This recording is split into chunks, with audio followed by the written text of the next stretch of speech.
وبرکاتہ الحمدللہ نحمده ونستعینه ونستغفره ونؤمن به ونتوکل علیہ ونعوذ باللہ من شرور انفسنا ومن سیئات اعمالنا من يهده الله فلا مضل له ومن يضلل فلا هادي له واشهد ان لا اله الا الله وحده لا شريك له واشهد ان محمدا عبده ورسوله اما بعد فاعوذ بالله من الشیطان الرجیم بسم اللہ الرحمن الرحیم لقد من اللہ علی المؤمنین اذ بعث فیہم رسولا صدق اللہ العلی العظیم وصدق رسوله النبی الامین الکریم ونحن على ذلك لمن الشاہدین والشاکرین والحمد للہ رب العالمین۔ محترم حضرات، مجھ سے پیشتر ابھی ہمارے صدام صاحب نے نعت نبی گنگنا رہے تھے۔ جی تو چاہ رہا تھا کہ کچھ کلام اور سنیں، لیکن وقت بہت کم ہے۔ میرے بعد ایک خطیب اور بھی ہے، میں ان کے نام سے تو واقف نہیں ہوں، چہرے سے واقف ہوں، پہچانتا ضرور ہوں لیکن نام مجھے دھیان میں نہیں ہے۔ بہت اچھے خطابت وہ بھی کرتے ہیں، انشاءاللہ میرے بعد وہ بھی آئیں گے۔ میں کچھ ہی دیر کے لیے آپ کے سامنے حاضر ہوں۔ کئی دن سے میں بول کے آ رہا ہوں، آواز بھی میری پھنسی ہوئی ہے، اور آج آپ جانتے تھے کہ مسجد میں جو خارج مسجد کہا جاتا ہے اس میں خواتین حضرات کا پروگرام رکھا گیا تھا۔ آج پورے دن پروگرام میں تھا میں بھی۔ یہ تو ہمارے فیروز صاحب کی محبت ہے کہ انہوں نے مجھے کئی مہینہ پہلے سے دعوت دے کے رکھا ہے۔ آ گئے حضرت، میرے بعد یہی حضرت ہے۔ فیروز صاحب کئی مہینہ پہلے وہ دعوت دے کے رکھے تھے، اب ان کے دعوت پر میں آیا ہوں، لیکن آج میں بولوں گا نہیں، بس مختصر سا وقت لوں گا آپ سے۔ درود شریف پڑھیے۔ اللہم صلی علی سیدنا شفیعنا حبیبنا مولانا محمد معدن الجود والکرم بارک وسلم صلو علیہ صلاۃ و سلاما علیکہ یا رسول اللہ صلی اللہ تعالی علیہ وسلم۔ اللہ تعالیٰ قرآن مقدس میں ارشاد فرمایا، لقد من اللہ علی المؤمنین اذ بعث فیہم رسولا۔ اے میرے بندو، اللہ فرما رہا ہے، اے میرے بندو، میرا احسان ہے تم پر۔ اللہ نے نماز دیا، روزہ دیا، قرآن دیا، قانون دیا، شریعت دی، لیکن اللہ نے احسان نہیں جتلایا بندوں پر۔ اللہ نے نہیں فرمایا کہ اے میرے بندو تم پر میرا احسان ہے۔ اللہ نے ایک انسان کو صحیح سلامت بنایا ہے، اس کا ہاتھ بھی ہے، پیر بھی ہے، آنکھ بھی ہے، ناک بھی ہے، کان بھی ہے، وہ چل سکتا، پھر سکتا، دیکھ سکتا، ہر چیز اس کے پاس ہے۔ اللہ نے سب کچھ دے کے اسے بھیجا، لیکن اللہ نے یہ نہیں فرمایا اے میرے بندو میرا احسان ہے تم پر کہ میں نے تمہیں آنکھ دیا ہے، میں نے تمہیں ناک دیا ہے، میں نے تمہیں زبان دی ہے، میں نے تمہیں ہاتھ دیا ہے، پیر دیا نہیں۔ لیکن جب اللہ نے اپنے حبیب کو بھیجا ہے تو اللہ فرما رہا ہے اے میرے بندو میرا احسان ہے تم پر کہ ہم نے عظمت والے نبی کو، حکمت والے رسول کو، پیغمبر کو تمہارے بیچوں بیچ میں مبعوث فرما دیا۔ کیا فرمایا؟ لقد من اللہ علی المؤمنین اذ بعث فیہم رسولا۔ اے میرے بندو میرا احسان ہے کہ ہم نے عظمت والے نبی کو، بڑی عظمت والے نبی کو تمہارے بیچوں بیچ میں بھیج دیا، مبعوث فرما دیا۔ اے میرے دوستو، اللہ فرما رہا ہے کہ میرا احسان تم پر ہے۔ وہ ہر عالم کے لیے رحمت ہے۔ میرے نبی صلی اللہ علیہ وسلم ہر عالم کے لیے رحمت ہے۔ وہ کسی عالم میں رہ جاتے، یہ ان کی مہربانی ہے کہ یہ عالم پسند آیا۔ اللہ تعالیٰ قرآن مقدس میں کہیں پر فرمایا وَمَا أَرْسَلْنَاكَ إِلَّا رَحْمَةً لِلْعَالَمِينَ۔ اے محبوب، ہم نے آپ کو رحمت والا نبی بنا کر بھیجا۔ کہیں پر رحمت والا لفظ آیا، کہیں پر مبعوث، کہیں پر نازل، کہیں پر بھیجا۔ اللہ تعالیٰ فرما رہا ہے اے لوگو، جو میرا محبوب تمہارے بیچوں بیچ تشریف لا رہے ہیں، یہ مت سمجھنا کہ اس محبوب کو مکہ کی دھرتی میں یا مکے کی زمین کے اوپر یا عبداللہ کے گھر میں، عبد المطلب کے آنگن میں اسے میں پیدا کر رہا ہوں، نہیں، بلکہ یہ سمجھنا کہ اللہ کا گواہی دینے والا پیغمبر عبداللہ کے گھر میں تشریف لا رہے ہیں، بھیجا گیا ہے، مبعوث فرمایا گیا ہے۔ یہ مت سمجھنا کہ اس گھر میں پیدا ہوا ہے۔ اللہ فرما رہا ہے اے میرے بندو، یہ خیال مت لانا کہ میں نے عبداللہ کے گھر میں، عبد المطلب کے گھر میں، حضرت آمنہ کے گود میں اپنے محبوب کو پیدا فرمایا۔ نہیں، میرا محبوب تو اس وقت پیدا ہوا تھا جب کوئی وقت بھی نہیں تھا۔ میرا محبوب اس وقت پیدا ہوا ہے جب کوئی وقت نہیں تھا، کوئی چیز موجود نہیں تھی، کائنات کا کوئی وجود نہیں تھا، کوئی شے نہیں تھی، اس وقت اللہ نے اپنے حبیب کو بنایا۔ یہ اللہ نے اپنے حبیب کو بنایا، لیکن جب بھیجنے کی بات آئی تو اللہ نے حضرت آمنہ کی گود کو چنا، عبد المطلب کے آنگن کو چنا، عبداللہ کا بیٹا بنا کر اس دنیا میں نازل فرمایا، اس دنیا میں بھیجا۔ اللہ تعالیٰ نے سب سے پہلے انسانی شکل و صورت والے انسان حضرت آدم علیہ السلام کو بنایا۔ انسانوں میں سب سے پہلے اللہ نے حضرت آدم کو بنایا، اور بنانے کے بعد جب فرشتوں کو حکم دیا کہ زمین پر جاؤ، مٹی اٹھا کے لاؤ، مٹی جب لایا گیا، فرشتوں کو کہا گیا ہے فرشتوں اس مٹی کو پانی میں ملاؤ، اس کے بعد ایک پتلا تیار کرو، ایک شکل تیار کرو، اس ڈیزائن کا، اس شکل و صورت میں ایک انسان تیار کرو۔ جب حضرت آدم علیہ السلام کا پتلا بنایا گیا، جب بن گیا، اللہ نے فرمایا کہ اس میں روح کو ڈالو۔ جیسے ہی آدم علیہ السلام کی روح کو اس میں ڈالا گیا، وہ روح باہر آ گئی اور کہنے لگی مولا اس جسم میں اندھیری ہے، اس جسم میں کالی کوٹھری نظر آ رہی ہے، مولا روشنی اس میں کچھ نہیں ہے، میں کیسے رہوں گی؟ روح اور اندھیرا دونوں ایک ساتھ نہیں رہ سکتا۔ اگر روح ہے جسم میں تو اجالا چاہیے، روشنی چاہیے، تب جا کے وہاں روح ٹھہرے گی۔ اگر جسم میں روشنی نہیں تو روح نہیں رکے گی۔ جیسے ہی آدم علیہ السلام کے جسم میں روح کو ڈالا گیا، روح گھبرا کر باہر آ گئی اور کہنے لگی مولا میں اس میں کیسے رہوں گی؟ یہ تو اندھیری گھر ہے، کالی کوٹھری ہے، اس میں کوئی روشنی نہیں ہے، میں کیسے رہوں گی؟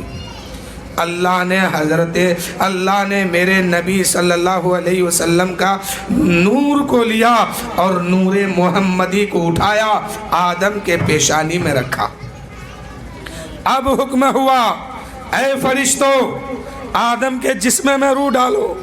جب روح ڈالا گیا، جب روح جسم کے اندر گئی اور نور محمدی کا چمک اسے ملا، روح کہنے لگی مولا اس سے تو افضل جگہ کوئی مجھے مل ہی نہیں رہا ہے، مولا مجھے یہیں رہنے دیا جائے۔ اب وہ روح جو ہے آدم کے جسم میں عاشق ہو گئی۔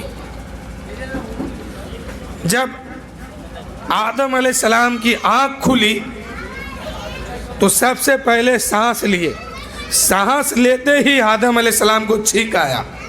جب چھینک آیا تو آدم علیہ السلام نے کہا الحمدللہ۔ آدم علیہ السلام نے کیا کہا؟ الحمدللہ، کہ اللہ تمام تعریف تیرے لیے۔ آدم علیہ السلام نے سب سے پہلے چھینک آیا، سانس جو لیے پہلے ہی سانس میں چھینک آنے لگا تو آدم علیہ السلام نے چھینکا اور کہا الحمدللہ رب العالمین۔ اس کے بعد حضرت آدم علیہ السلام آنکھ کھولتے ہیں، ہاتھ حرکت کرنے لگتا ہے، پیر حرکت کرتا ہے، جسم کے ہر ذرے حرکت کرنے لگتے ہیں۔ اللہ نے فرمایا اے فرشتوں آدم کو سجدہ کرو۔ تمام فرشتے آدم کو سجدہ کرنے لگے اور آدم کے سامنے سر کو رکھ دیا، سجدے میں چلے گئے۔ ابلیس نے اکڑ گیا۔ اس وقت ابلیس کیا تھا جانتے ہیں؟ جو شیطان ہے اس وقت کیا تھا؟ تمام فرشتوں کا سردار تھا۔ یہ فرشتوں کو علم سکھاتا تھا۔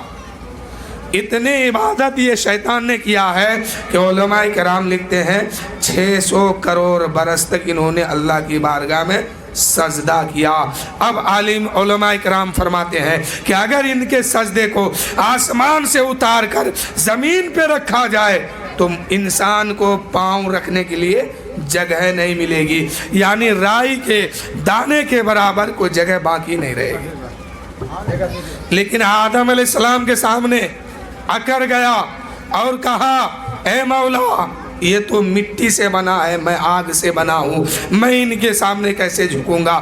میں تو فرشتوں کا سردار ہوں، فرشتوں کو پڑھانے والا ہوں۔ اللہ نے فرمایا اے شیطان تو نہیں جانتا ہے وہ میرا محبوب ہے، وہ نبی ہے، میں نے اس کو نبی بنایا ہے، تم اس کے سامنے نہیں جھکے ہو، تم کو مردود قرار دے کر کے جنت سے باہر پھینک دیتا ہوں۔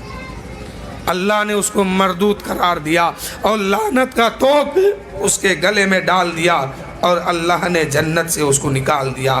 شیطان نے سب سے پہلا جملہ کہا اور رب کے سامنے رب کو چیلنج کیا اور کہا اے مولا میں تیرے بندوں کو بہکاتا رہوں گا، بہکا دوں گا۔ اللہ نے فرمایا ارے تو بہکانے کی بات کیا کرتا ہے، جا قیامت تک تمہیں وقت دیتا ہوں، میرے بندوں کو تو بہکاتے رہو، لیکن میرا بندہ جس دن اپنی گناہوں سے شرمندہ ہو کر میری بارگاہ میں سچے دل سے توبہ کرے گا میں ان کی ہر خطا کو معاف کر دوں گا۔ سبحان اللہ۔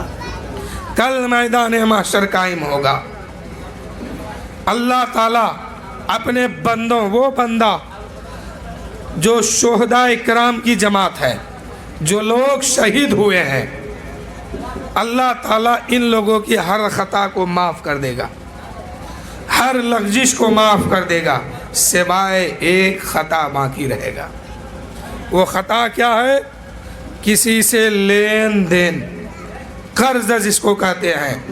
شہداء کی جماعت جب سر کٹا دیتے ہیں، سر کٹانے سے پہلے اس کو جنت دکھا دیا جاتا ہے، جنت کے 8 دروازے نظر آتی ہے، لیکن یہی شہداء کرام کل کربلا، کل قیامت کے میدان میں جب آئیں گے اللہ تعالیٰ ان کی ہر خطا کو معاف کر دے گا، لیکن بندوں کے حق میں جو خطا ہے وہ خطا باقی رہ جائے گا۔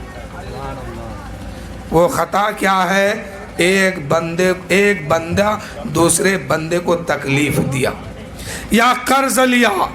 لین دین میں اگر کسی کے ساتھ کوئی ہیرا پھیری ہے یا قرض رہ گیا ہے اور وہ انسان انتقال کر گیا ہے، قرض مکمل نہیں ادا کر پایا ہے، اب یہ قرض میدان معاشر میں ادا کرنا ہوگا۔ جب شہداء کرام کی جماعت سے یہ سوال ہوگا کہ تم نے فلاں کا قرض لیا ہے، ادا کیوں نہیں کیا ہے، جب تک وہ معاف نہیں کر دے گا تمہیں تمہاری خطا معاف نہیں ہوگی، یا تو تم معافی کروا لو ان سے یا پھر ادا کرو۔ جب شہداء کرام کی یہ جماعت میں سے ان لوگوں سے پوچھا جائے گا تو عام انسانوں کا کیا حال ہوگا؟ اسی لیے لین دین میں پورے سختی کے ساتھ حساب کرو، کسی کا 1 روپیہ زیادہ مت لو یا کسی کو 1 روپیہ زیادہ مت دو، اور لین دین میں کوئی ہیرا پھیری نہیں ہونا چاہیے، ورنہ میدان محشر میں اس کا حساب دینا ہوگا۔ اللہ کے نبی صلی اللہ علیہ وسلم جب اس دنیا میں تشریف لائے اس وقت تمام پوری دنیا جو ہے نور سے بھر گیا۔ بات چل رہی تھی حضرت آدم علیہ السلام کی۔ آدم علیہ السلام کے سامنے شیطان نے نہیں جھکا، اس کو جنت سے نکال کے باہر پھینک دیا۔ اللہ کی بارگاہ میں شیطان نے کہا مولا میں تیرا ہر بندے کو میں بہکا دوں گا۔ اللہ نے فرمایا قیامت تک تمہیں وقت میں دیتا ہوں، اگر تم میرے بندے کو بہکانا چاہتا ہے تو بہکا دے، لیکن میرا جو سچا بندہ ہوگا، ایمان والا ہوگا، جب تو بہکائے گا تب تک وہ میری بارگاہ میں توبہ کر کے واپس آ جائے گا۔ اب شیطان کو حکم مل گیا، شیطان کو زندگی مل گئی۔ اب وہ شیطان جب زندگی ملی قیامت تک کے لیے تم انسانوں کو بہکانا یہ شروع کیا۔ کچھ لوگ گمراہ ہو گئے، کچھ لوگ کفار و مشرکین میں چلے گئے، کچھ لوگ ایمان والے ہوئے۔ تو جو لوگ ایمان والے ہیں یہی لوگ سچا پکا خدا کا بندہ اور مسلمان ہے۔ اب آدم علیہ السلام جنت میں رہنے لگے۔ حضرت آدم حضرت حوا رضی اللہ تعالیٰ عنہ دونوں جنت میں رہنے لگے۔ اللہ نے فرمایا اے آدم خبردار، ایک درخت ہے اس کے قریب مت جانا، اس کا پھل مت کھانا۔ شیطان نے سب سے پہلے کس کو بہکایا؟ حضرت حوا رضی اللہ تعالیٰ عنہ کو، جو پوری انسانیت کی ماں ہے۔ حضرت آدم علیہ السلام پورے انسانیت کے باپ ہیں، جسے ہم لوگ آدم ابا آدم کہتے ہیں، آدم کی اولاد میں سے ہم لوگ ہیں۔ تو آدم علیہ السلام کی بیوی حضرت حوا رضی اللہ تعالیٰ عنہ ہے۔ وہاں سے وہاں کے بعد حضرت آدم اور حوا سے دنیا شروع ہو گئی۔ اب بچے پلنے لگے، بڑھنے لگے، دنیا بڑھنے لگی۔ تو حضرت آدم کو تو بہکا نہیں پایا، سب سے پہلے حضرت حوا کے پاس شیطان گیا اور کہا کہ اے حوا، یہ پھل جو تمہیں کھانے سے روکا ہے، یہ پھل جو کھا لے گا اس کو کبھی جنت سے نکالا نہیں جائے گا، اس کو کبھی موت نہیں آئے گی۔ یعنی شیطان طرح طرح کی اس کو بہکانے لگا۔ حضرت حوا کے دل میں وسوسہ ڈال دیا شیطان نے۔ اس کے بعد حضرت حوا رضی اللہ تعالی عنہا جو ہے آدم علیہ السلام کی بارگاہ میں جاتی ہے، عرض کرتی ہے اے آدم علیہ السلام، اللہ نے جس پھل کو کھانے سے روکا ہے اس کا مرتبہ یہ ہے کہ اس پھل کو جو کھا لے گا اس کی موت نہیں ہوگی، اس پھل کو جو کھا لے گا وہ کبھی جنت سے نہیں نکالے جائیں گے۔ اب حضرت آدم علیہ السلام بھی شیطان کے وسوسے میں آ گئے۔ شیطان نے حضرت آدم علیہ السلام کے دل میں بھی وسوسہ ڈالا اور حضرت آدم علیہ السلام اور حضرت حوا اس درخت کے قریب بھی گئے اور اس کا پھل توڑ کے کھا بھی لیے،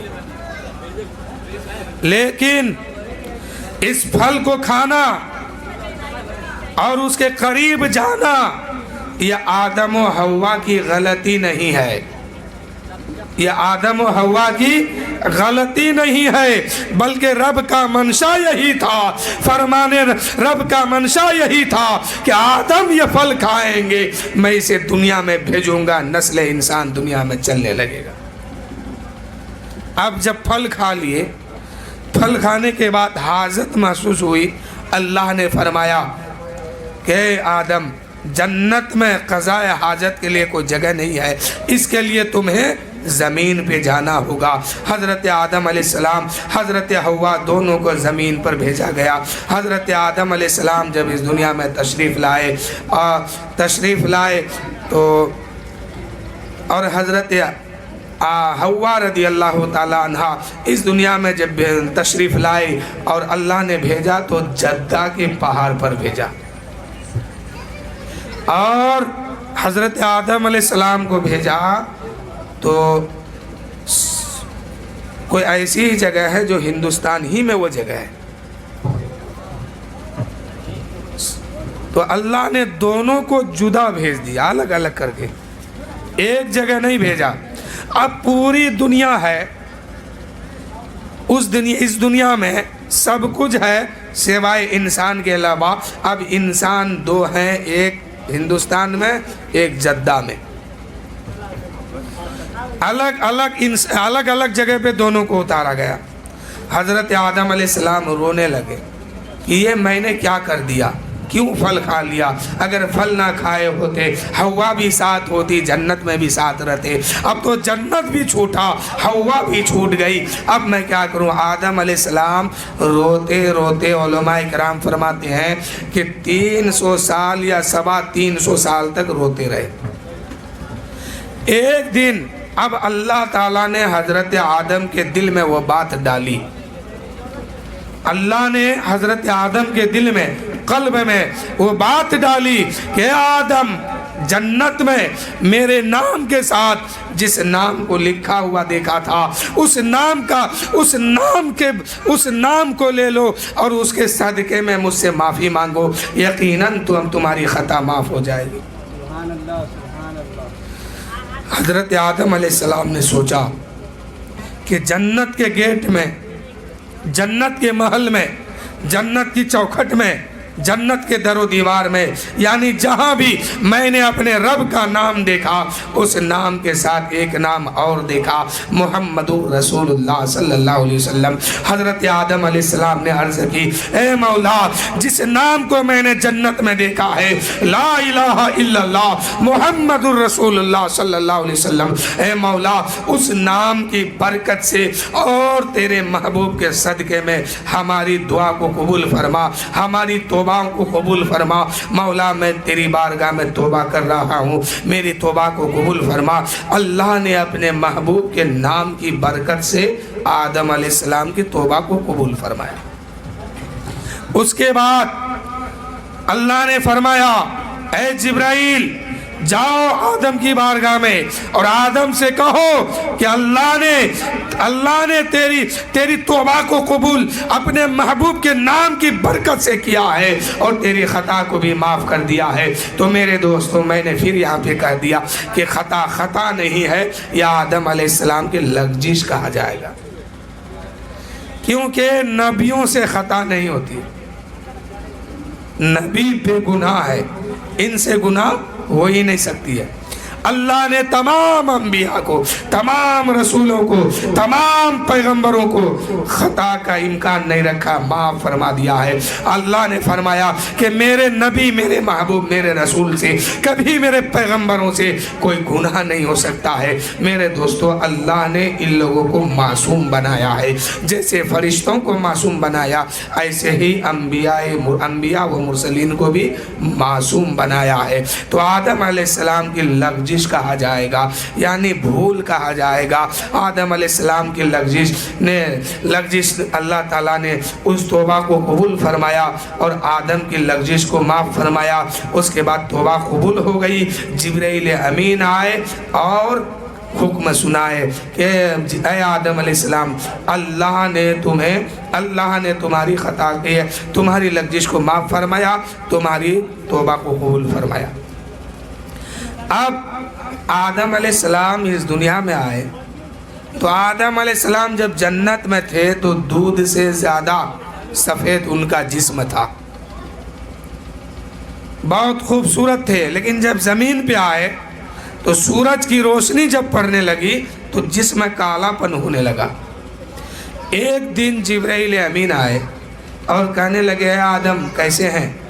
آدم علیہ السلام نے فرمایا، سب کچھ تو ٹھیک ہے، لیکن ایک پریشانی ہے، وہ پریشانی یہ ہے کہ سورج کی گرمی سے اور روشنی سے میرا بدن جو ہے کالا پڑ رہا ہے۔ اللہ کی بارگاہ میں جبرائیل جاتے ہیں، عرض کرتے ہیں، اے مولا، آدم علیہ السلام کہتے ہیں کہ میرا جسم کالا پڑ رہا ہے، اے مولا کوئی حکم ہو تو آدم کی بارگاہ میں پہنچا دوں۔ اللہ نے فرمایا، اے آدم، اے جبرائیل، جا میرے آدم سے کہہ دے ایام 20 کا روزہ رکھنے کے لیے، جو شب برات کے مہینے میں، شعبان المعظم کے مہینے میں 13، 14 اور 15 روزہ رکھتے ہیں۔ اس 15، یہ 3 روزہ جو رکھتے ہیں اسے ایام 20 کہتے ہیں۔ آدم علیہ السلام کی بارگاہ میں حضرت جبرائیل علیہ السلام آتے ہیں اور مژدہ سناتے ہیں کہ اے آدم، اللہ کا حکم ہے کہ یہ اس مہینے میں آپ 3 روزہ رکھا کریں۔ اب جب آدم علیہ السلام وہ 3 روزہ رکھا ہے تو آدم علیہ السلام کا جسم پھر ویسے ہی ہو گیا جیسے جنت میں تھا۔ تو میرے دوستو، اب آدم علیہ السلام اس دنیا میں تشریف لائے ہیں تو آدم علیہ السلام کیا دیکھتے ہیں کہ فرشتے ان کے پیچھے پیچھے چل رہے ہیں۔ جنت میں جب آدم علیہ السلام تھے تو فرشتے ان کے پیچھے ہیں۔ اللہ کی بارگاہ میں عرض کی، مولا یہ فرشتے ہمیشہ میرے پیچھے کیوں رہتے ہیں؟ وجہ کیا ہے؟ میں جہاں جاتا ہوں فرشتہ وہیں پیچھے پیچھے چل دیتے ہیں، آخر کیا بات ہے؟ اللہ نے فرمایا، اے آدم، تمہارے پیچھے یہ فرشتے نہیں چل رہے، تم جہاں جاتے ہو وہاں فرشتے جاتے ہیں، لیکن تمہارے پیچھے پیچھے نہیں، بلکہ تمہارے پشت پر میرے نبی کا نور ہے، اس نور کی زیارت کے لیے فرشتے پیچھے پیچھے چلتے ہیں۔ تمہارے پشت پر جو میں نے اپنے حبیب کا نور نکال کے رکھا ہے، اس نور کی زیارت کے لیے تمہارے پیچھے پیچھے فرشتے چلتے ہیں۔ آدم علیہ السلام نے فرمایا کہ مولا اگر وہ نور میرے پیچھے پشت سے پیشانی پہ آ جائے تو فرشتہ میرے آگے آگے چلیں گے، اس لیے مولا اس نور کو میرے پیشانی میں چمکا دے۔ اب اللہ تعالیٰ نے نور محمدی کو پشت سے نکالا، کاندھے سے نکالا اور پیشانی پہ رکھا۔ جو ہی آدم علیہ السلام کے پیشانی پہ نور محمدی آیا، وہ پیشانی چمکنے لگا۔ وہی فرشتے جو پیچھے چل رہے تھے اب آگے آگے چل رہے ہیں۔ آدم پیچھے ہے، فرشتے آگے ہیں، آدم پیچھے ہے، فرشتے آگے ہیں۔ اللہ کی بارگاہ میں عرض کرتے ہیں آدم علیہ السلام، اے پروردگار، یہ فرشتے تو نور محمدی کی زیارت کرتے ہیں، لیکن مولا پیشانی تو میرا ہے، پیشانی تو میرا ہے، میں زیارت نہیں کر پا رہا ہوں، اس لیے مولا میں اس نور کو دیکھنا چاہتا ہوں۔ اس وقت کوئی سیسا آئینہ نہیں تھا کہ چہرہ دیکھ لیا جائے۔